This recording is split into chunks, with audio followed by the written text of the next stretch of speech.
जरा एक तस्वीर की कल्पना कीजिए। एक बहुत ही आलीशान डाइनिंग हॉल है। मेज पर चमकते हुए चांदी के बर्तन सजे हैं। एक शानदार दावत परोसी जा रही है। मतलब लजीज सोल्स मछली, तीतर का मांस और एक के बाद एक बेहतरीन वाइन के गिलास छलक रहे हैं। हाँ, और माहौल में एक सुकून है। लोग हंस रहे हैं, गहरी और बेफिक्र बौद्धिक बातें कर रहे हैं। बिल्कुल। और अब ठीक उसी वक्त एक दूसरी जगह चलते हैं। एक और डाइनिंग हॉल। लेकिन यहाँ रात के खाने में क्या है? पानी जैसा फीका सूप, उबला हुआ गोमांस यानी बीफ, कुछ सूखी उबली हुई सब्जियां और मीठे के नाम पर सिर्फ सूखा हुआ प्रून या आलू बुखारा। उफ, मतलब कोई वाइन नहीं, बस पानी के घूंट के साथ उस रूखे खाने को किसी तरह गले से नीचे उतारना पड़ रहा है। हाँ, एक ऐसा भोजन जो आत्मा को तृप्त कर दे और दूसरा जो सिर्फ शरीर के ढांचे को जिंदा रखने के लिए निगला जाए। मतलब इन दोनों में जमीन आसमान का फर्क है। और सबसे हैरत की बात यह है कि ये दो अलग-अलग तरह के भोजन किसी खानपान के शो का हिस्सा नहीं है। ये हमें साहित्य के पूरे इतिहास और सदियों के सामाजिक ढांचे को समझा सकते हैं। एकदम सही कहा आपने। और आज के हमारे इस गहन विश्लेषण का आधार यही है। हम वर्जीनिया वुल्फ के 1929 के ऐतिहासिक और बेहद प्रभावशाली निबंध रूम ऑफ वंस ओन यानी अपना एक कमरा पर चर्चा कर रहे हैं। ये एक बहुत ही शानदार स्रोत है। हाँ, और शुरुआत में ही मैं इस किताब के एक बेहद दिलचस्प कवर चित्र का जिक्र करना चाहूँगा। इसमें एक गुंबद के नीचे केक जैसी दिखने वाली एक संरचना पर एक घड़ी रखी है। ये सिर्फ एक चित्र नहीं है, बल्कि समय, भौतिक स्थान और महिलाओं की रचनात्मकता के गहरे प्रतीकों की ओर इशारा करता है। और ये प्रतीक ना पूरी किताब की आत्मा है। भौतिक स्थान और समय के बिना रचनात्मकता कैसे घुटने लगती है, ये बात उस चित्र में बहुत खामोशी से कही गई है। ठीक है, तो आइए इसे थोड़ा गहराई से समझते हैं। इस पूरी चर्चा का मुख्य उद्देश्य इस एक पंक्ति के सच को खोजना है जो लेखिका ने कही है कि अगर एक महिला को फिक्शन या कथा साहित्य लिखना है तो उसके पास पैसा और अपना एक कमरा होना ही चाहिए। बिल्कुल, यही इस निबंध का केंद्र है। और हाँ, मैं शुरुआत में ही स्पष्ट कर दूं कि आज की ये चर्चा किसी राजनीतिक बहस का हिस्सा नहीं है। स्रोतों में जो भी विचार हैं, चाहे वे किसी भी विचारधारा के हों, हम किसी का पक्ष नहीं ले रहे हैं। हमारा काम सिर्फ दिए गए स्रोतों में मौजूद ऐतिहासिक और मनोवैज्ञानिक तथ्यों का निष्पक्ष विश्लेषण करना है। ये स्पष्ट करना बहुत जरूरी है, क्योंकि हम यहाँ सिर्फ ये नहीं देख रहे हैं कि इतिहास में क्या हुआ, बल्कि हम ये समझने की कोशिश कर रहे हैं कि वो क्यों और कैसे हुआ। तो कहानी शुरू होती है उन दो तरह के भोजनों से जिनका मैंने अभी जिक्र किया। नरेटर एक पुरुषों के कॉलेज जाती है जिसे वो ऑक्सब्रिज कहती है। मतलब ऑक्सफोर्ड और कैम्ब्रिज का एक मिलाजुला रूप है। हाँ हाँ, और वहाँ वो शानदार वाइन और तीतर वाली दावत होती है। सही कहा। और उसके बाद वो एक महिलाओं के कॉलेज फर्नहेम जाती है जहां वो उबला हुआ बीफ और सूखा प्रून परोसा जाता है। देखिए, यहाँ जो बात सबसे हैरान करने वाली है वो ये है कि यह सिर्फ खाने के स्वाद की बात नहीं है, यह सदियों के संचित धन और संसाधनों का सीधा सीधा प्रदर्शन है। मतलब पैसे का असर। बिल्कुल। ऑक्सब्रिज जैसे पुरुषों के कॉलेजों की नींव में क्या है? वहाँ सदियों से राजाओं, रानियों, बड़े व्यापारियों और उद्योगपतियों द्वारा अनगिनत सोना चांदी डाला गया है, जमीनों के पट्टे दिए गए हैं। मतलब वहां सदियों से पैसा पानी की तरह बहाया गया है। हाँ, ताकि विद्वान बिना किसी आर्थिक चिंता के पढ़ सकें, लिख सकें और महान विचारों पर विमर्श कर सकें। दूसरी तरफ फर्नहेम जैसे महिलाओं के कॉलेज का इतिहास देखिए।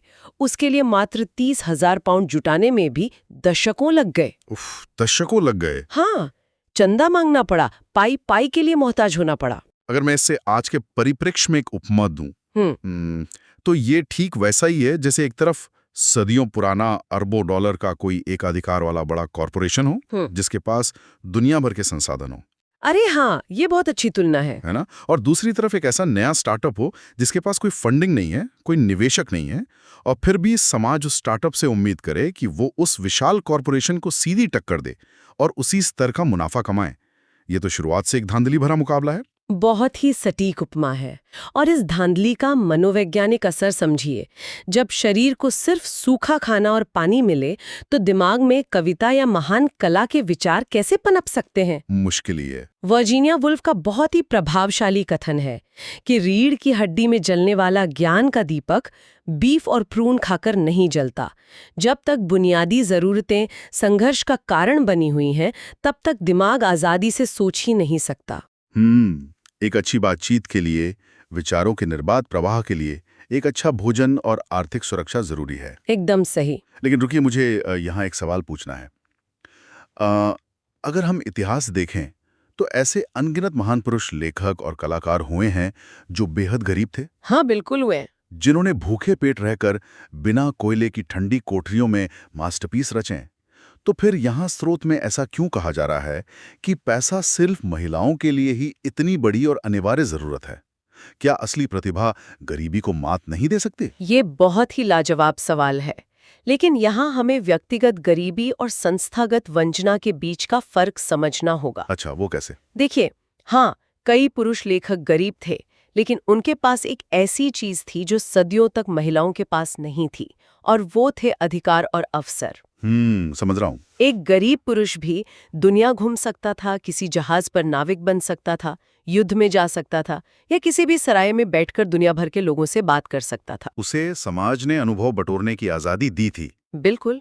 लेकिन एक महिला, चाहे वो अमीर ही क्यों ना हो, उसे घर की चार दीवारी में कैद रखा जाता था। उसका अनुभव क्षेत्र बेहद सीमित था। हाँ, ये तो है।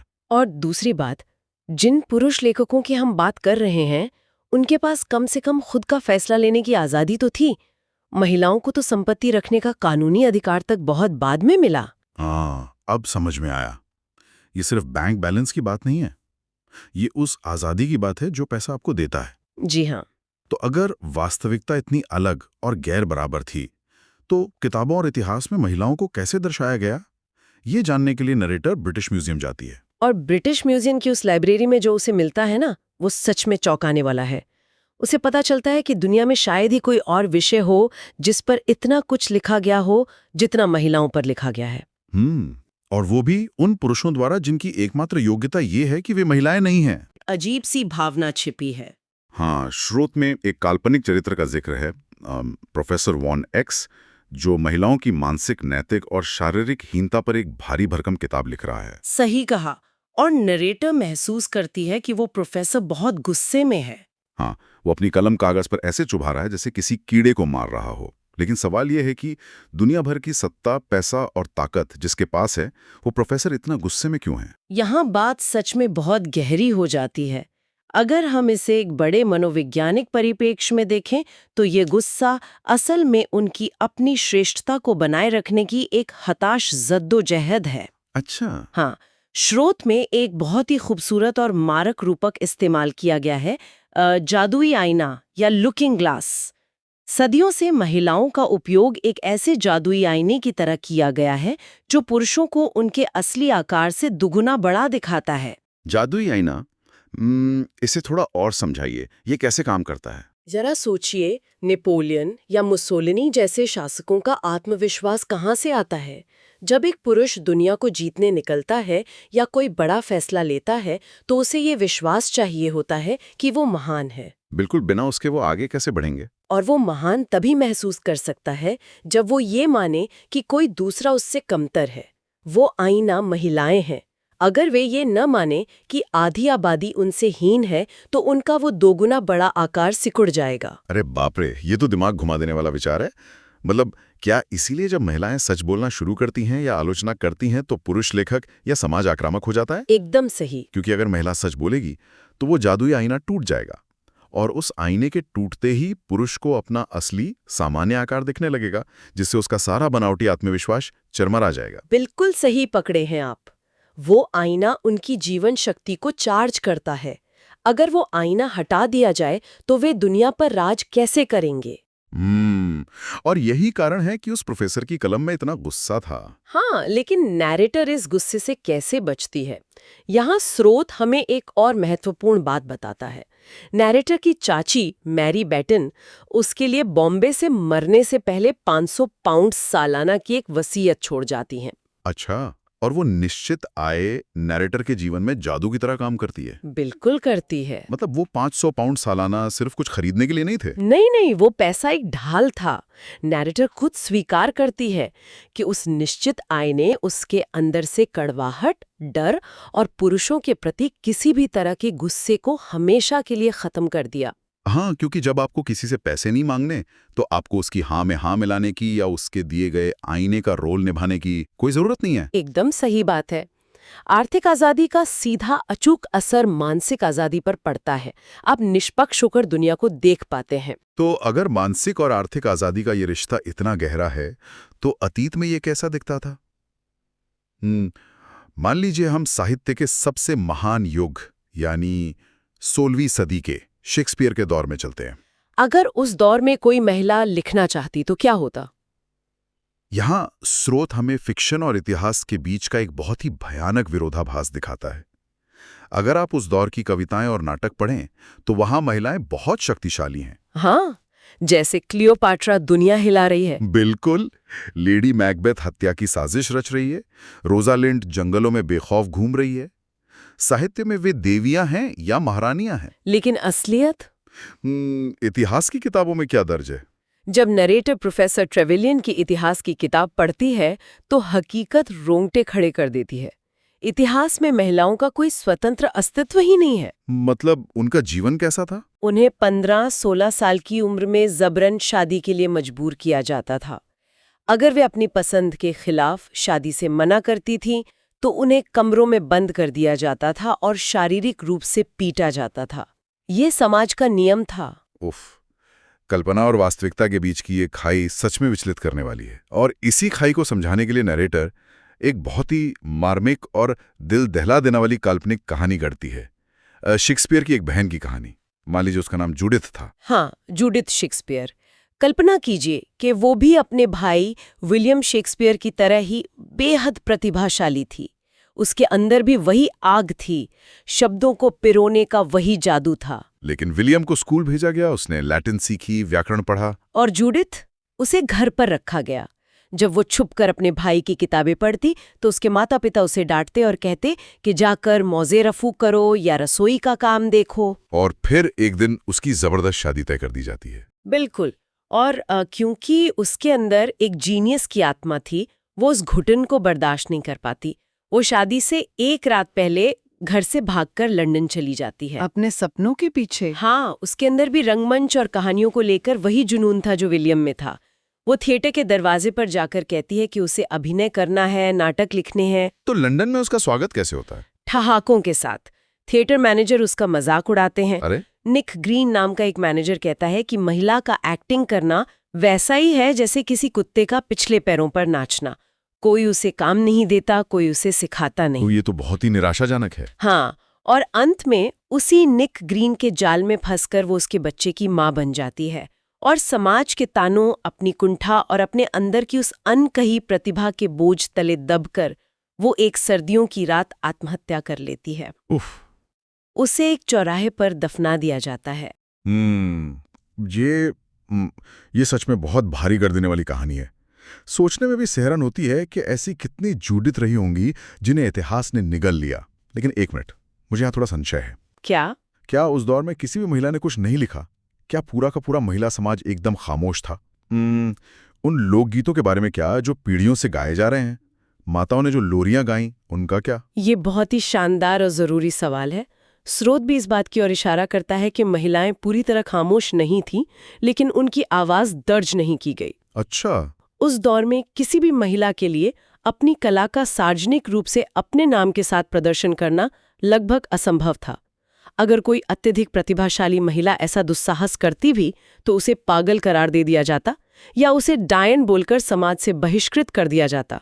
बाप रे। इसीलिए वर्जीनिया वुल्फ का ये निष्कर्ष बहुत शक्तिशाली है कि साहित्य में जो हम बार बार अनाम या एनोनिमस लेखक देखते हैं ना, वे गुमनाम कविताएं, वे अनाम गीत, इस बात की बहुत अधिक संभावना है कि वे अनाम लेखक वास्तव में महिलाएं ही रही होंगी। मतलब अपनी पहचान छुपाना उनकी पसंद नहीं, बल्कि एक हिंसक समाज से खुद को बचाने की उनकी मजबूरी थी। बिल्कुल सही कहा। तो अगर 16वीं सदी की जूडिथ शेक्सपियर के लिए दरवाजे पूरी तरह बंद थे, तो फिर अचानक 19वीं सदी में हमें जेन ऑस्टिन, जॉर्ज एलियट या ब्रॉन्टे बहनें कैसे मिल गईं?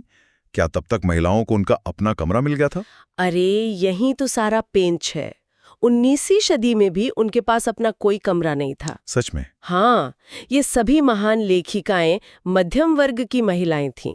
उस समय मध्यम वर्ग के घरों का ढांचा ऐसा था कि महिलाओं के लिए कोई निजी कोना नहीं होता था।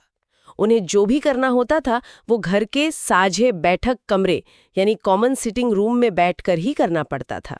पूरी एकांत नहीं। जरा इस पर विचार कीजिए। ये तो वैसा ही है जैसे आप किसी बहुत ही व्यस्त रेलवे स्टेशन के बीचों बीच बैठे हों। बिल्कुल। आप दुनिया की सबसे बेहतरीन सिम्फनी या संगीत रचना लिखने की कोशिश कर रहे हैं, लेकिन हर 5 मिनट में कोई आपसे ट्रेन का समय पूछने आ रहा है या कोई कुली सामान लेकर जोर जोर से चिल्ला रहा है। ऐसी लगातार बाधाओं के बीच ध्यान केंद्रित करना कितना मुश्किल रहा होगा। बहुत मुश्किल। मैंने कहीं पढ़ा है कि जेन ऑस्टिन को तो अपने लिखे पन्ने एक सोखता कागज या ब्लॉटिंग पेपर के नीचे छिपाने पड़ते थे ताकि कोई दरवाजा खोले तो उसे पता न चले कि वो कुछ लिख रही हैं। हाँ, और उस रेलवे स्टेशन वाली उपमा को थोड़ा और आगे बढ़ाते हैं। जब आप लगातार उस शोर और रुकावटों के बीच लिखते हैं तो आप कोई लंबी अखंडित रचना कैसे रचेंगे? हाँ, वो तारतम्य तो टूट ही जाएगा। यही कारण है कि 19वीं सदी की उन महिलाओं ने महान कविताएं या नाटक नहीं लिखे, उन्होंने सिर्फ उपन्यास यानी नॉवेल्स लिखे, क्योंकि गद्य या उपन्यास लिखना उस साझे बैठक कमरे के शोरगुल में थोड़ा आसान था। उसमें बीच बीच में रुकना और फिर से काम शुरू करना कविताओं की तुलना में कम खटकता है। लेकिन इसका उनकी कला पर असर तो पड़ा होगा ना? बहुत गहरा असर पड़ा। जब आप शैरलॉट ब्रॉन्टे का उपन्यास जेन एयर पढ़ते हैं तो एक अजीब सी बात नोटिस करते हैं। कहानी बहुत अच्छी चल रही होती है और अचानक कहानी रुक जाती है और लेखिका खुद पन्नों पर उतर आती है। वो अपने पात्र के जरिए समाज पर गुस्सा उतारने लगती है या शिकायत करने लगती है कि महिलाओं को दुनिया देखने का मौका क्यों नहीं मिलता, उन्हें सिर्फ पुडिंग बनाने तक सीमित क्यों रखा जाता है। अच्छा, मतलब उनकी अपनी जिंदगी की कुंठा उनकी कला के बीच में आ गई। बिल्कुल। स्रोत इसे स्पष्ट करता है कि ब्रॉन्टे की कला उस गुस्से के कारण विकृत या डिफॉर्म्ड हो गई थी। वो कहानी नहीं सुना रही थी, वो अपने हक के लिए लड़ रही थी। इसके विपरीत शेक्सपियर या जेन ऑस्टिन का दिमाग देखिए। स्रोत उनके दिमाग को गर्म और चमकता हुआ या इनकेंडेसेंट कहता है। उनके दिमाग में कोई बाधा, कोई शिकायत या दुनिया के प्रति कोई कड़वाहट नहीं थी। हाँ, शेक्सपियर के काम में आपको शेक्सपियर की व्यक्तिगत शिकायतें कभी नहीं मिलेंगी। एकदम सही। वे अपनी कला में पूरी तरह घुल गए थे। लेकिन शार्लेट ब्रॉन्टे जैसी लेखिकाओं से समाज ने यात्राएं करने और दुनिया देखने का हक छीन लिया था, इसलिए वे वहां गुस्से में लिख रही थी जहां उन्हें शांति से लिखना चाहिए था। ये एक बहुत बड़ी कीमत है जो आधी आबादी की प्रतिभा ने चुकाई है। लेकिन चलिए अब थोड़ा आगे बढ़ते हैं। जब हम आधुनिक युग के फिक्शन की तरफ आते हैं तो क्या बदलाव दिखता है? बहुत बड़ा बदलाव दिखता है। स्रोतों में एक आधुनिक किताब लाइव्स एडवेंचर का जिक्र है, जिसे मैरी कारमाइकल नामक लेखिका ने लिखा है। इसमें एक वाक्य आता है जिसने नरेटर को चौंका दिया। क्लोई को ओलिविया पसंद थी। इस एक छोटे से वाक्य में इतना खास क्या है? साहित्य के इतिहास में ये एक बहुत ही क्रांतिकारी पल है। क्लोई को ओलिविया पसंद थी। पहली बार महिलाओं को पुरुषों के संदर्भ के बिना देखा जा रहा है। अच्छा, मतलब एक स्वतंत्र पहचान। हाँ, सदियों से साहित्य में महिलाएं सिर्फ किसी पुरुष की पत्नी, माँ या प्रेमिका के रूप में नजर आती थीं। अगर 2 महिलाएं साथ होती भी थीं तो अक्सर उनके बीच किसी पुरुष को लेकर ईर्ष्या दिखाई जाती थी। लेकिन यहाँ वे एक दूसरे की दोस्त है और सबसे बड़ी बात, वे एक प्रयोगशाला में एक साथ काम कर रही हैं। अरे वाह! हाँ, क्योंकि इससे पहले पुरुष लेखकों ने महिलाओं को या तो एकदम पवित्र देवी बना दिया था या फिर चुड़ैल। उन्होंने उन्हें सिर्फ अपने नजरिए से, अपनी इच्छाओं के चश्मे से देखा था। बिल्कुल। लेकिन जब एक महिला लिखती है तो वो उन बारीक हाव भावों को पकड़ सकती है जो पुरुषों की नजर से हमेशा बच जाते हैं। यहाँ स्रोत में एक बहुत ही दिलचस्प तथ्य का जिक्र आता है कि महिलाओं के पास पुरुषों के सिर के पिछले हिस्से को देखने और उसका वर्णन करने की क्षमता है। हाँ, मतलब एक ऐसी जगह जिसे पुरुष खुद कभी नहीं देख सकते। यह एक बहुत ही शानदार रूपक है। महिलाओं का नजरिया साहित्य में एक ऐसा नया आयाम जोड़ता है जो अब तक पूरी तरह से गायब था। लेकिन यहाँ स्रोत आधुनिक पुरुष लेखकों के बारे में भी एक चिंता जाहिर करता है। वो क्या? नैरेटर मिस्टर ए नाम के एक आधुनिक पुरुष लेखक की किताब पढ़ती है और वो नोटिस करती है कि उसके लेखन में आए यानी मैं अक्षर की इतनी लंबी और गहरी परछाई है कि उसके पीछे का बाकी सारा परिदृश्य, सारे पात्र छिप जाते हैं। देखिए, मैं इसे थोड़ा चुनौती देना चाहूंगा। अच्छा, बताइए। क्या आत्मविश्वास के साथ अपनी बात कहना गलत है? आई का इस्तेमाल तो हर लेखक करता है ना? नहीं, अपनी बात कहना बिल्कुल गलत नहीं है, लेकिन जब वो मैं इतना हावी हो जाए कि किताब में मौजूद बाकी सारे परिप्रेक्ष्य और चरित्र बौने लगने लगे, तब वो कला नहीं, अहंकार बन जाता है। समझ गया। मिस्टर ए का वो मैं इतना कठोर है कि वो एक दीवार की तरह खड़ा हो जाता है। पाठक उस दीवार के पार देख ही नहीं पाता। उनकी कला का विस्तार रुक गया है क्योंकि वे सिर्फ अपनी श्रेष्ठता साबित करने में लगे हुए हैं। तो फिर एक महान और शाश्वत रचना के लिए दिमाग की स्थिति कैसी होनी चाहिए? इसका जवाब स्रोत में महान कवि कॉलरिज के एक सिद्धांत से मिलता है, एंड्रोजिनस माइंड या अर्धनारीश्वर मस्तिष्क।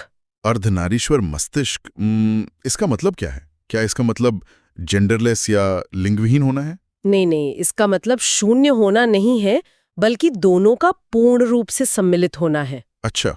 कॉलरिज का मानना था कि हर इंसान के दिमाग में दो हिस्से होते हैं, एक पुरुष तत्व और एक स्त्री तत्व।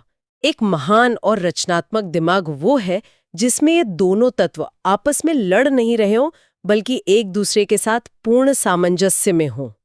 मतलब संतुलन। बिल्कुल। एक पुरुष लेखक के दिमाग में उसके स्त्री तत्व का जागृत होना जरूरी है और एक महिला लेखिका के दिमाग में उसके पुरुष तत्व का। जब इन दोनों का शांतिपूर्ण मिलन या फ्यूजन होता है, तभी सच्ची कला का जन्म होता है। तो जब एक लेखक लिखते समय ये भूल जाता है कि वो पुरुष है या स्त्री, हाँ, तभी वो उस गरम और चमकते हुए मस्तिष्क की अवस्था में पहुंचता है। शेक्सपियर का दिमाग ऐसा ही अर्धनारीश्वर दिमाग था। ये सच में एक बहुत ही गहरा दार्शनिक विचार है। तो अगर हम इस पूरी लंबी और रोमांचक यात्रा के निष्कर्ष की तरफ बढ़े, नरेटर मैरी बेटन का ये स्पष्ट मानना है कि ये जो अर्धनारीश्वर दिमाग है या जो आजाद सोच है, ये हवा में नहीं पनपती। बिल्कुल नहीं। भौतिक और आर्थिक स्वतंत्रता के बिना बौद्धिक स्वतंत्रता पूरी तरह से असंभव है। एकदम सच। स्रोत बहुत ही बेबाकी से कहता है कि जैसे प्राचीन एथेंस में गुलामों के बच्चों के पास महान दार्शनिक या कवि बनने का कोई मौका नहीं था, वैसे ही सदियों तक गरीब और आश्रित महिलाओं के पास महान साहित्य रचने का कोई अवसर नहीं था। हाँ, 500 पाउंड सालाना की आमदनी और ताले वाला एक अपना कमरा, ये कोई विलासिता या ऐशो आराम की चीजें नहीं हैं। ये स्वतंत्र सोच की बुनियादी जरूरतें हैं। जब तक आपको कल के खाने की चिंता है, आप ब्रह्मांड के रहस्यों पर विचार कैसे कर सकते हैं? बिल्कुल। और ये बात सिर्फ किताबों या फिक्शन तक सीमित नहीं है ना? हाँ। सुनने वालों के लिए ये एक दिलचस्प बात है कि हम जो भी पढ़ते हैं, जो भी बनाते हैं, जो भी सोचते हैं, उसके पीछे हमारी भौतिक परिस्थितियां एक बहुत बड़ा रोल निभाती हैं। यथार्थ या रियलिटी का सामना करने के लिए ये आज़ादी बहुत अहम है। और ये आज़ादी हमें खैरात में नहीं मिलती। जो महिलाएं आज लिख रही हैं, पढ़ रही हैं या अपने पैरों पर खड़ी हैं, उन्हें ये याद रखना चाहिए कि ये सब अतीत की उन अज्ञात महिलाओं के संघर्षों का नतीजा है जिन्होंने बिना किसी पहचान के अपनी लड़ाई लड़ी। हमें उस जूडिथ शेक्सपियर के लिए जमीन तैयार करनी है जो आज भी कहीं जिंदा है। बिल्कुल। वो जूडिथ मरी नहीं है, वो आज भी उन अनगिनत महिलाओं में जिंदा हैं जो शायद आज भी कहीं बर्तन मांज रही हैं या बच्चों को सुला रही हैं, बस उस सही अवसर का इंतजार कर रही हैं। सही कहा आपने। और जाते जाते मैं सोचने के लिए एक विचार छोड़ना चाहता हूं। हमने 1929 के नजरिए से भौतिक कमरों और पैसों की बात की, लेकिन जरा अपने आज के जीवन पर नजर डालिए। आज के इस तेज और डिजिटल युग में अपना एक कमरा होने का असली मतलब क्या है? ये आज के समय का सबसे बड़ा सवाल है। आज जब हर वक्त मोबाइल की स्क्रीन चमक रही है, हर सेकंड कोई नया नोटिफिकेशन, कोई ईमेल, कोई मैसेज हमारा ध्यान खींच रहा है, क्या आज अपना कमरा सिर्फ ईंट गारे की चारदीवारी रह गया है? मुझे तो नहीं लगता। हाँ, या फिर ये मानसिक एकांत और डिजिटल प्राइवेसी का वो स्पेस है जिससे आज के इस भयंकर शोर शराबे में बचाना हमारी सबसे बड़ी चुनौती बन गया है। हमारा फोन जो हमें पूरी दुनिया से जोड़ता है, क्या वो हमें उस 19वीं सदी के साझे बैठक कमरे में वापस नहीं ले गया है जहां हर कोई कभी भी दखल दे सकता है? अरे बाप रे, ये तुलना तो सच में डराने वाली है ना? उस डाइनिंग टेबल को याद कीजिए जहां से हमने शुरुआत की थी। क्या हम आज अपनी डिजिटल कमरों में सुकून से बैठकर बेहतरीन वाइन का लुत्फ उठा रहे हैं, या फिर सूचनाओं की बाढ़ में बिना सोचे समझे उसी सूखे प्रून को चबाने पर मजबूर हैं? इस पर सोचिएगा जरूर। ये एक ऐसा सवाल है जो हर किसी को खुद से पूछना चाहिए। आज की इस गहन चर्चा में हमारे साथ जुड़ने के लिए बहुत बहुत धन्यवाद। मिलते हैं अगले विश्लेषण में।